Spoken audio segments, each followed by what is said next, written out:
sudah bacakan proyeksi dari Bank Indonesia seperti apa berkaitan dengan kebijakan suku bunga dari The Fed. Mengacu dari hasil ketetapan The Fed yang terakhir, mungkin boleh proyeksi Anda Pak, atau evaluasi dari DBS terhadap dampak pemangkasan suku bunga acuan Bank Sentral Amerika Serikat. Kalau dari Anda seperti apa perspektifnya, silakan Pak Roni. Iya, kami melihat bahwa dalam masa ini Fed mendeliver rate cut yang diekspektasi pasar tanggal 30 Oktober kemarin. Walaupun pada saat pers conference itu market melihatnya sebagai hawkish cut, di mana Powell memberikan sinyal bahwa Desember cut itu belum certainty, belum pasti. Dan dalam hal ini yang dikasihkan alasannya adalah yang dikemukakan oleh beliau itu karena terjadi perbedaan pendapat antara para Fed member yang mengambil keputusan sendiri. Karena sewaktu kita melihat data lebih lanjut, ternyata keputusan itu bisa divergen, bisa berbeda antara pemangku keputusan. Karena saat ini pemerintah Amerika sedang mengalami shutdown yang jika tidak ada tindakan lebih lanjut ya, by Kamis ini akan menjadi longest shutdown yang terlama di secara histori pemerintah Amerika. Sehingga impact-nya kenapa? Impact-nya kalau government pemerintah itu shutdown, banyak data-data ekonomi yang harusnya dirilis itu tidak bisa dirilis, sehingga pemangku kebijakan itu agak flying blind orang bilangnya. Jadi karena datanya itu nggak tersedia dengan kualitas yang bagus. Jadi kami sih melihatnya sekarang market itu rely on private data, data-data yang masih dikeluarkan oleh private, nggak yang government driven. Dari situ kami bisa melihat bahwa memang ekonomi Amerika itu agak ada tightness di likuiditas. Di mana Powell sendiri mengatakan bahwa pada saat mulai 1 Desember akan terjadi pemberhentian quantitative tightening. Quantitative tightening itu penarikan likuiditas dolar dari pasar yang sekarang itu running sekitar 60 sampai 90 miliar per bulan. Jadi itu akan berhenti mulai 1 Desember tahun ini. Dan artinya apa? Jadi setiap jatuh tempo surat utang yang dipunyai oleh Fed akan deploy kembali ke pasar untuk pembelian surat utang tersebut. Dan kami juga melihat mulai data-data repo sendiri, likuiditas dolar itu agak tight recently, di mana repo facility ada beberapa bank tapping sampai 50 miliar dolar fasilitas kepada Fed sendiri.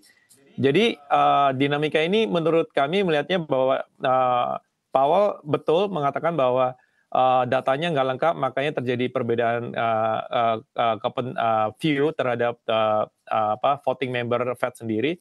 Tetapi secara jangka panjang, begitu data itu available, menurut saya pemotongan suku bunga akan tetap dilanjutkan di sisi Amerika, Bank Sentral Amerika. Oke, baik, ini menarik Pak Roni, ketidaktersediaan data yang lengkap akibat dari shutdown pemerintah Amerika Serikat akhirnya memecah pendapat para voting member dan juga ternyata memecah proyeksi dari pasar juga begitu ya Pak, berkaitan dengan proyeksi kebijakan suku bunga dari The Fed sendiri. Pertanyaan saya sebenarnya begini, apakah kondisi seperti ini kan tadi Anda menyebutkan bahwa beberapa waktu ke depan ini bisa dikatakan shutdown terpanjang dari pemerintahan Amerika Serikat dan yang efeknya memang sudah terasa dari kalau tadi Anda istilahnya flying blind dari para pelaku pasar begitu. Tapi apakah memang ada efek-efek tersendiri yang harus kita waspadai dari kondisi ini begitu Pak? Mungkin efeknya terhadap pasar ekuitas baik global dan juga Indonesia. Betul sekali. Jadi pemerintah shutdown itu efek utamanya itu sebenarnya yang terjadi pada saat shutdown itu terjadi adalah pengeluaran pemerintah itu dibedakan menjadi dua, essential and non-essential. Pengeluaran esensial itu akan tetap dikeluarkan, tetap dibiayai, tetapi non-esensial itu tidak dibiayai dari segi Amerika.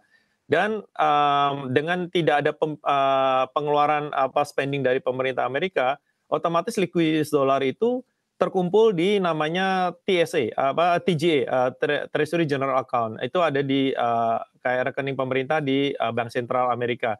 Dia ada di New York Fed. Sehingga likuiditas dolar itu sangat ketat sekarang karena TGA itu sekitar satu minggu itu impact-nya sekitar 100 billion.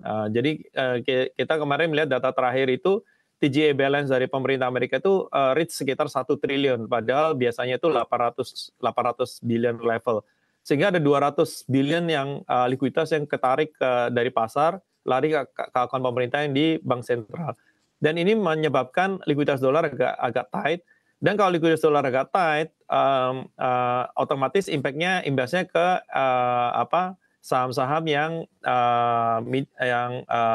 tengah ya, Russell 2000 ya. Jadi bukan yang big cap S&P 500. Jadi makanya kalau kita lihat Russell 2000 itu agak lagging recently dibanding S&P 500 big cap. Dan kita lihat breadth-nya dari saham sendiri itu performance dari S&P 500 itu lebih disupport oleh few company ya. Jadi ada lower breadth participation dari perusahaan-perusahaan Amerika dalam rally yang terakhir ini. Sehingga kita bisa melihatnya ekonomi akan declining sampai ada kepastian atau kejelasan mengenai pemberhentian shutdown atau bantuan likuiditas dari Bank Sentral Amerika sendiri. Jadi kalau itu tidak ada tambahan likuiditas ke pasar, mungkin akan membahayakan ya untuk ada resiko ke situ di pasar globalnya.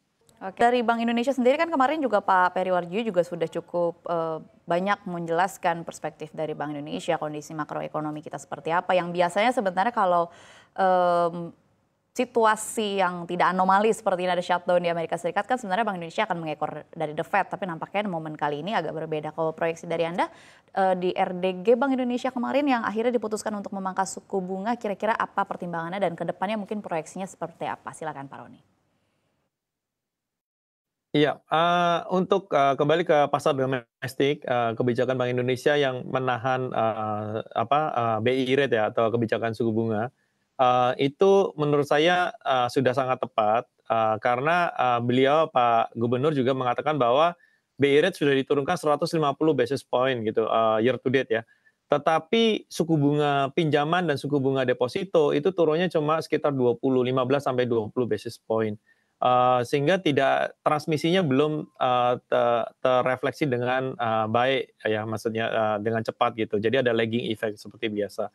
Jadi menurut saya dan terus kemudian Bank Indonesia mengeluarkan beberapa kebijakan supaya transmisi ini bisa lebih smooth ke depannya, supaya refleksi ke suku bunga yang rendah di pinjaman atau di deposito tersebut. Jadi kami sih melihatnya Bank Indonesia cukup agresif ya sebelum meeting terakhir itu pemotongannya cukup agresif, dan pelebaran koridor yang bawah juga itu sebenarnya meeting terakhir itu bukan potong 25 basis tapi effectively memotong suku bunga by 50 basis karena ada 25 tambahan dari pelebaran koridor. Jadi dengan kemarin yang seandainya tidak dipotong pun sebenarnya rate cut-nya itu sudah cukup lebih dari cukup. Dan bahkan kalau kemarin terjadi pemotongan lebih lanjut, itu malah bisa terjadi suku bunga Indonesia yang jangka pendek ya, yang overnight, itu lebih rendah dari US dollar, di mana kondisi itu biasanya sangat jarang terjadi. Di level yang sekarang ini kita overnight rate kita itu kurang lebih mirip dengan US dollar, sehingga menurut saya pemotongan berikutnya itu akan lebih melihat relative value dari interest differential antara US dan rupiah sendiri.